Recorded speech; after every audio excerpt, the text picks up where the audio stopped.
Back on Q's TV, Sergio Salcido with us now. And Serge, we got to go back to the end of the last game here to start. Everyone's kind of had their moment this year. What was it like for you to score the game-winning goal?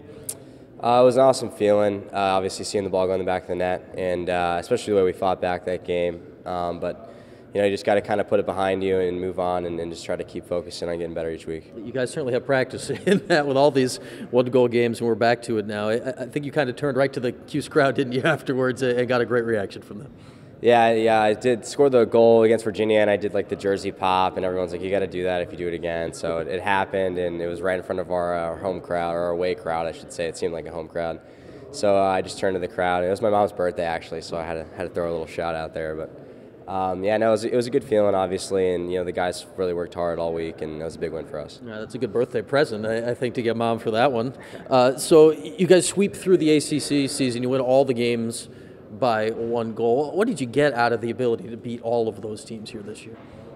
I think it just shows, it's kind of a testament to how hard we work and the preparation we put in every week. And, those games aren't won on game day. We say, they're won throughout the week. And I think just, knowing that we've got guys who can step up and come in and fill some roles if we need them to is a good feeling coming into the postseason here.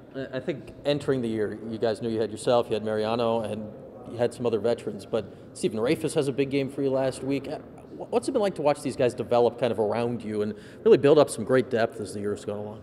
It's incredible. Those guys have been working hard, all fall and all spring, and they've been doing it in practice, every week, and I think they've just been waiting to get their opportunity. And now that they're getting their opportunity and they're making things happen, it's a big deal. It's easy to stop, 2 or 3 guys, like we always say, but if you got to deal with 6, 10 guys, and it's a big problem. Is that maybe the difference between this year and last year? Because Maryland double-polled you guys in the playoffs, and things kind of fell apart a little bit. Carolina did it last week, and then Stephen takes over, and who knows what it'll be next week. How much confidence does that give you, knowing you have answers to these questions here? It's a great feeling. That's kind of what ended it for us last year with Maryland. They double-polled us and made it extremely hard for us to create offense, and it was a great game plan for them. We kind of expected it, but unfortunately we just didn't have the answer in time. Having a guy like Rafis step in and take over a game like that, and with such little minutes under his belt, it's a good feeling, especially when you're a senior, going into the postseason. You are a senior. This is senior day. You kind of did that all last year, but how do you handle that here this year? We did it with the class we came in with, so a couple of guys in a red shirt, so we did the the walk last year and everything, but it's a bittersweet feeling knowing that you've only got 2 games left in the Dome for the rest of your career, hopefully, and you want to go out on top, you want to go out having fun, but you also want to make sure that all the other guys get in the game and get a good run there. This is kind of maybe started when you start shifting the focus towards the postseason, because this is maybe the signal that the regular season's starting to wrap up and conference tournament is right there next week.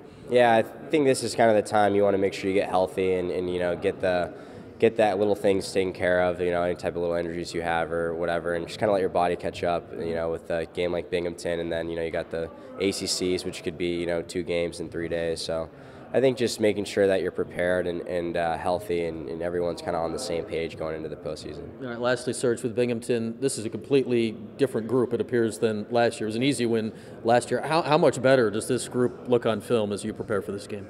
They got a tricky offense and a pretty good team defense. They're not too bad with the face-off guy either. So I think it's good for us to kind of have a little bit more of a true test at this time of the year instead of kind of an off game where you can kind of just get by and squeak by. I think the mentality's been well all week, and we've been intense in practice and really focusing coming into this game. All right, Serge, enjoy it this week.